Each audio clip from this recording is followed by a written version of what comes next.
in retrospect that I welcome all of us to the chambers as we resume these legislative duties today. Where from the look of things, we've taken a lot of matters already. So we are renewed by the blessings of the Salah season, and recommit here ourselves to solemn responsibilities entrusted to us by all Nigerians. Senator Mustafa, don't allow Senator Shoboba to take you to any other party.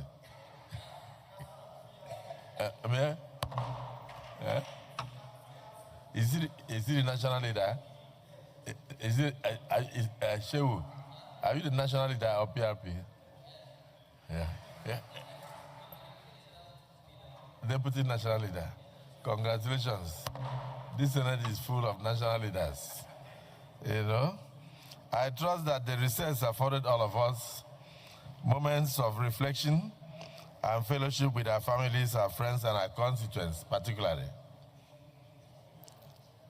To the Muslim faithfuls in our midst in particular, and indeed to all Nigerians, the season was a reminder of the enduring virtues of faith, sacrifice, compassion, and service, values that must continue to guide our conduct in this Senate and in the affairs of our country.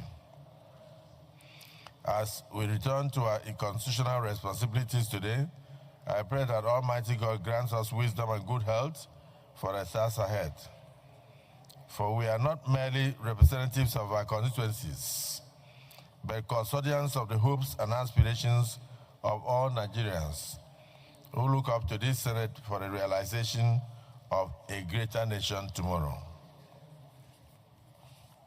So I would say I congratulate the political parties, one or two of which emanated from these chambers,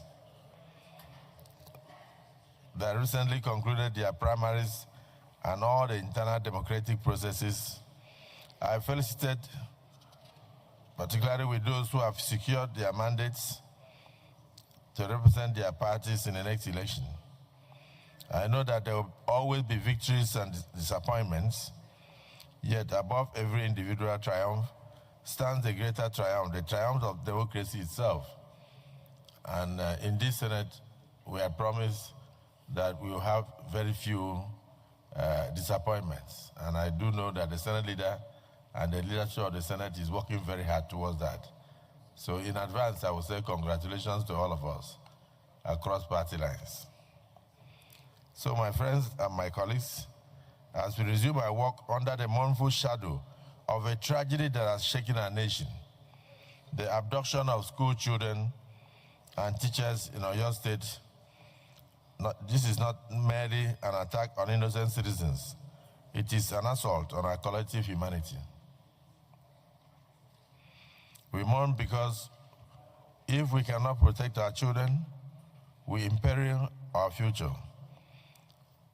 We mourn because a nation that cannot guarantee the safety of its teachers weakens the very foundation upon which education rests. As we mourn because for as long as those children remain in captivity, our nation remains captive with them. Today we grieve the loss of two dedicated educators, Mr. Michael Oyedoku, who died in captivity, and Mr. Adeshan Adeboye, who lost his life during the attack. We also mourn the child whose life was cut short before its promise could be fulfilled. The child, we share the pain of the bereaved families. Their collective loss is our loss. Their sorrow is our sorrow. Their pain is our pain. Yet, even in the midst of grief, we remain hopeful that through the determined efforts of this government and our President Bola Ahmed Tinubu, our security system, our agencies, are doing their best to ensure that those in captivity are rescued safely and reunited with their loved ones. And so I want to commend the security services. If you move in there to wipe out the terrorists, you may end up wiping out the children. And so it might take a while to distinguish the chaff from the grains. So on behalf of the Senate of the Federal Republic of Nigeria, we extend our deepest condolences to Mr. President, President Bola Ahmed Tinubu, and all the bereaved families and Nigerians. In fact, the entire school community in Nigeria, and particularly the government and the good people of Oyo State.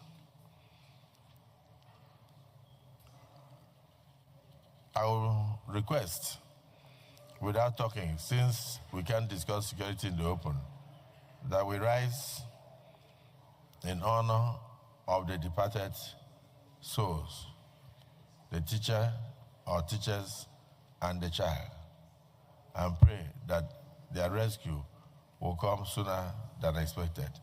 May we observe a minute silence for the repose of their souls.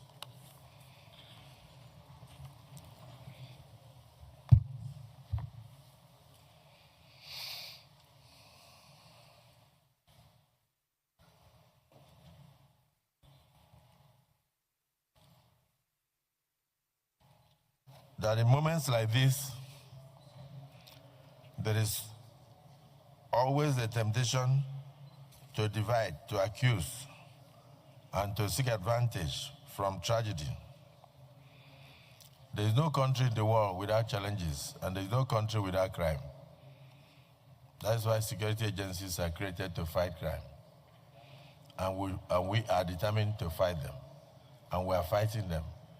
And I believe that with the help of God, we shall succeed. So the devils you see today, you shall see them no more.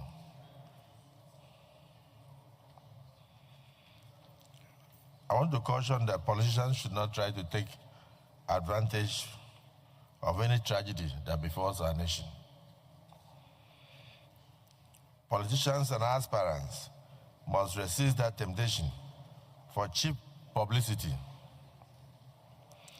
Those who kidnap our children, terrorize our communities, murder our innocent citizens, do not distinguish between party, they don't distinguish between faith, neither do they distinguish between ethnic group or affiliation. The assault is directed against Nigeria itself. Therefore, our response must be equal to the challenge. We must stand united, we must stand firm, and we must be resolute in finding solutions together. Let us continue to support every lawful and necessary measure to strengthen security, protect our schools, protect our communities, protect our children, protect every Nigerian, and ensure that every bandit faces the full weight of the law.